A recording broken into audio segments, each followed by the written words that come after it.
तो सबसे पहले तो आप सभी मीडिया मित्रों का आज की प्रेस कॉन्फ्रेंस में स्वागत है। दादरा नगर हवेली प्रदेश कांग्रेस कमेटी द्वारा आयोजित आज की प्रेस कॉन्फ्रेंस विशेष तौर पर जो प्रदेश में लगातार जो इश्यू कुछ दिनों पहले ही हमने देखा कि यहाँ पर प्रदेश में आरटीओ विभाग के इंस्पेक्टर कोई पवार जी है, सीबीआई की रेड हुई, अरेस्ट हुए, जिसमें सीएजी रिपोर्ट और एक बड़ा भ्रष्टाचार का मामला सामने आया हुआ है। सूत्रों से मिली जानकारी के मुताबिक और जो सीएजी रिपोर्ट के हिसाब से हम जब देखते हैं और जो एक लोक चर्चा का विषय बना हुआ है कि आरटीओ विभाग में प्रति माह करोड़ों रुपयों का कलेक्शन होता है, जो यहाँ से कलेक्शन होकर जो अवैध तरीके से एजेंटों के माध्यम से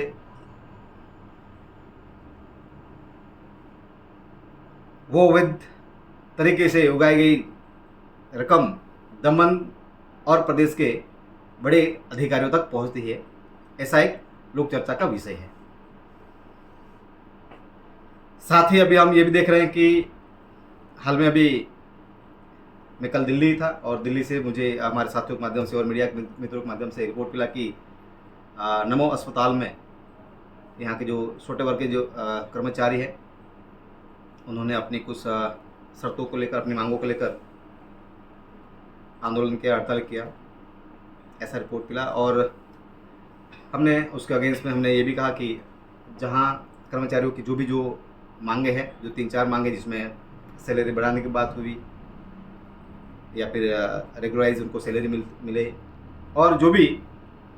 सरकार के जो नीति नियम के मुताबिक उनको सैलरी मिलनी चाहिए। साथ साथ में जो सरकार के नीति नियम के हिसाब से अगर हम बात करते हैं तो जो मिनिमम वेजेस जो आज की डेट में प्रशासनिक वहीवट तंत्र के द्वारा ही पत्र जारी किए गए हैं औद्योगिक इकाइयों और मीडिया को कि 14-15 हज़ार रुपये के आसपास जो मिनिमम वेजेस भी मिलना चाहिए। तो ये एक तो यहाँ पर ये चीज़ सामने आ रही है कि वहीवट तंत्र द्वारा एक आदेश जारी किया जाना कि मिनिमम वेजेस मिलना चाहिए और वहीवटी तंत्र का एक जो डिपार्टमेंट है उनमें मिनिमम वेजेस न देना, ये बहुत बड़ा विरोधाभास है। और अस्पताल की अगर हम बात करते हैं तो बहुत ही ये सेंसिटिव मामला है वहाँ, क्योंकि मरीज है अस्पताल में, यहाँ पर कोई बेदरकारी लापरवाही नहीं होनी चाहिए। और इसमें बड़ा ये जो छोटे वर्ग के जो कर्मचारी हैं उनका सब साफ सफाई से लेकर हर प्रकार की जो छोटी मोटी जो सर्विसेज होती है उनके लिए बहुत बड़ा उनका योगदान इसमें होता है। और ये सारी चीज़ें इनको रेगुलाइज या जो भी सरकार के नीति नियम के तहत इनको सारी चीज़ें मिलनी चाहिए। और ये जो कर्मचारी रोड पर उतरे, इसमें प्रत्यक्ष अप्रत्यक्ष रूप से अगर हम देखते हैं तो इसमें प्रदेश के सांसद, जिला पंचायत प्रमुख, नगर पालिका प्रमुख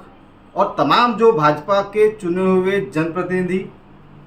या चुने हुए कुछ, अभी तो हम ये कहेंगे जो अधिकारियों द्वारा सिलेक्शन किए गए जनप्रतिनिधि, वो सब जिम्मेदार हैं। क्यों जिम्मेदार है? वहीवट तंत्र और जनप्रतिनिधि के तालमेल न होने की वजह से जो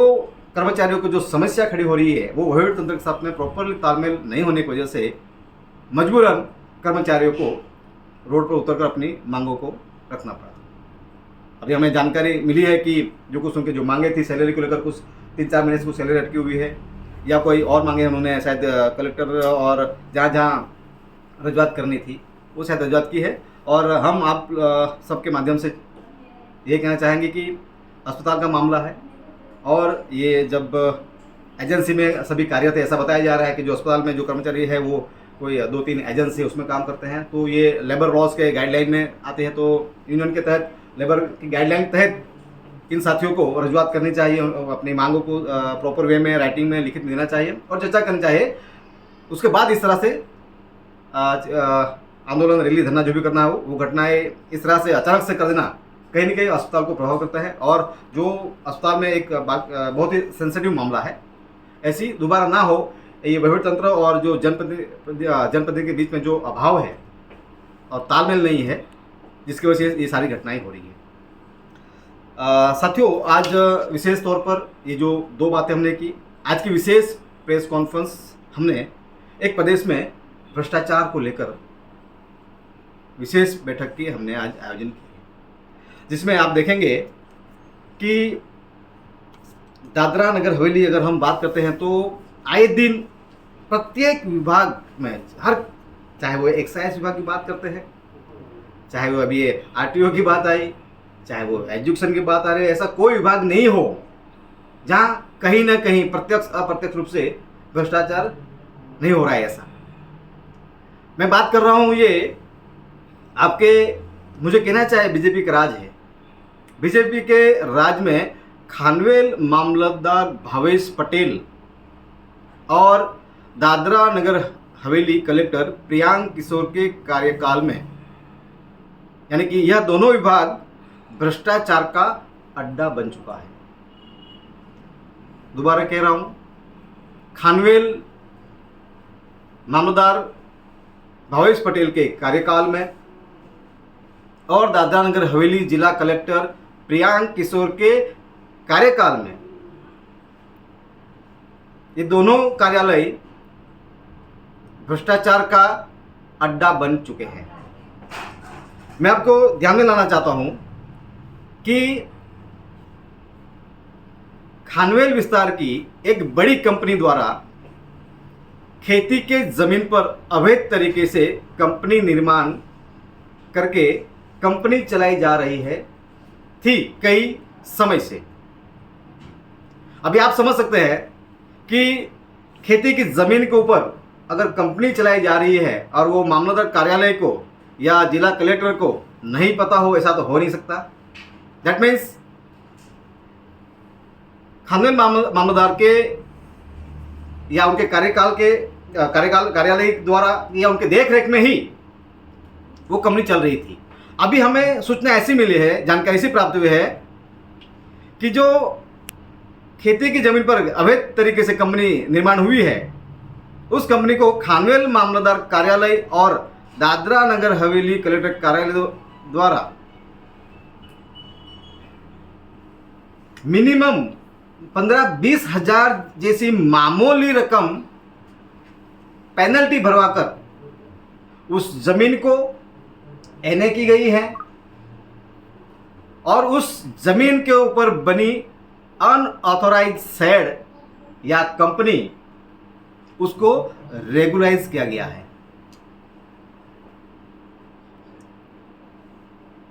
अभी बड़ी बात यहां पर यह है कि एक तरफ पिछले 10-11 सालों में दमन की बात करते हैं, दमन के बड़े अधिकारियों के आदेश पर ऐसा कहा जाता है कि भाई जितने भी अनऑथराइज स्ट्रक्चर्स बने हैं, और जिसमें आप सबको पता है कि जीडीआर 2023 जनरल डेवलपमेंट 2023 के तहत तमाम प्रदेश के घर, दुकान, रूम, चौल, मंदिर, टेम्पल, मस्जिद, जितने जो भी चीज़ें हैं उसको अवैध या अनऑथराइज घोषित किए गए हैं। सवाल यह आ रहा है कि तो ये सब 2023 कार्य के तहत जो गरीब लोगों के, आदिवासियों के, यहाँ स्थानीय समाज के, वर्षों से यहाँ स्थायी हुए लोग जिन्होंने घर, दुकान, रूम जैसे जैसे बनाया है, उनको अनऑथराइज करके अब तक हजारों लोगों के विकास के नाम पर दुकानें, रूम वगैरह तोड़ गए हैं। दूसरी तरफ अब ये सवाल यहाँ पर मुझे ये है कि जब मामूली रकम भरवाकर औद्योगिक इकाई की जमीन को एनए और जमीन पर बनी अनऑथराइज कंपनी को रेगुलराइज किया गया है, क्या यह मुमकिन है? क्या ऐसा कानून है? अगर ऐसा कानून है, अगर यह मुमकिन है, तो फिर गरीब और स्थानीय आदिवासी के घर, दुकान, रूम जो अनऑथराइज बताकर तोड़ा क्यों जा रहा है? क्या बीजेपी के राज में अमीरों के लिए, गरीबों के लिए दो प्रकार के कानून चल रहे हैं? इस बारे में दस्तावेज पुरावों के साथ बहुत जल्द ही हम उसके ऊपर बात रखेंगे। ये तो अभी सूचना जानकारी हमें मिली है कि मामलतदार कार्यालय और सिलवासा कलेक्टर कार्यालय के माध्यम से इस तरह से यहाँ पर प्रवृत्तियाँ चल रही है। हमें यह भी जानकारी प्राप्त हुई है, ये फाइल चलाने के लिए ये अनऑथराइज या खेती की जमीन को बिन खेती करने के लिए बड़ा इसमें भ्रष्टाचार हुआ है, उसमें पैसों का लेन देन हुआ है, ऐसी भी हमें जानकारी है। हम आप सबके माध्यम से, आपके चैनलों के माध्यम से शासन, प्रशासन और प्रदेश की जनता को आश्वस्त भी करना चाहते हैं, अवगत भी करना चाहते हैं कि जो प्रदेश में भाजपा के राज में औद्योगिक इकाइयां और पैसा, जिनके पास पैसा है, जो अमीर वर्ग है, चाहे वो बिल्डर है, जो व्यापारी वर्ग है, उनके लिए तमाम सुविधाएं या तमाम नीति नियम में संशोधन करके खुद अधिकारी ही लग जाते हैं। और जो खानदेन जैसी मामले विस्तार में, ये मामलेदार भावेश पटेल के कार्यकाल में मुझे अनेकों ऐसी फरियाद मिली है। आने वाले समय में उस बारे में भी हम मीडिया के सामने बात रखेंगे। और आज अभी मैं हमेशा एक माननीय प्रशासक महोदय जी का पिछले 8-10 साल से मैं हमेशा एक स्पीच सुनता हूँ कि दादरा नगर हवेली दमन दीव विस्तार में यहाँ गुंडा राज था,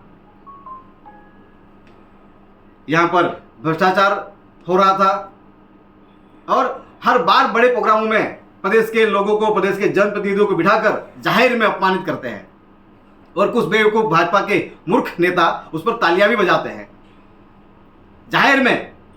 तो मैं ये जानना चाहता हूं कि ये जो प्रदेश में जो अभी आरटीओ में चल रहा है, अभी जो अस्पताल की भी जो बात आ रही है, अस्पताल में जो बात आ रही है, ये एक किसी व्यक्ति ने बताया कि मैं 28 साल से काम कर रहा हूं और मुझे 13-14 हज़ार रुपये मिल रहे हैं। 28 साल से, मतलब 28 साल से सत्ता में कौन था, और 28 साल से इनके साथ इनका शोषण किया जा रहा है। जिम्मेदार कौन, जवाबदार कौन, सत्ता किनके पास थी? और बड़ी बात यह कि इतनी बड़ी जो घटना हुई, 250-300 लोग हड़ताल के ऊपर उतर आए, एक भी भाजपा का जनप्रतिनिधि इन कर्मचारियों को समझाने के लिए, बात करने के लिए आपकी समस्या क्या है,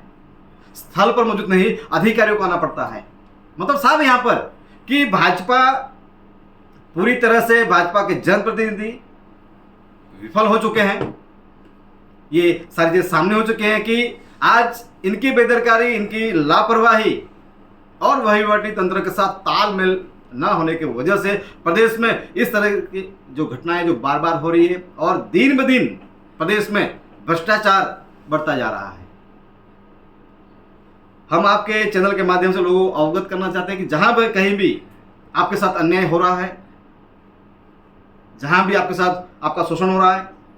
आपकी आवाज़ को बुलंद करें। कांग्रेस पार्टी के लीडर आपकी आवाज़ को जहां कहीं भी वहीवटी तंत्र के साथ और जहां कहीं भी अथॉरिटी के साथ में बात रखनी है, आपके हक अधिकार की बात, जहां कोई भी किसी के पास भी रजूआत करनी है, बिल्कुल हम लोग यहाँ पर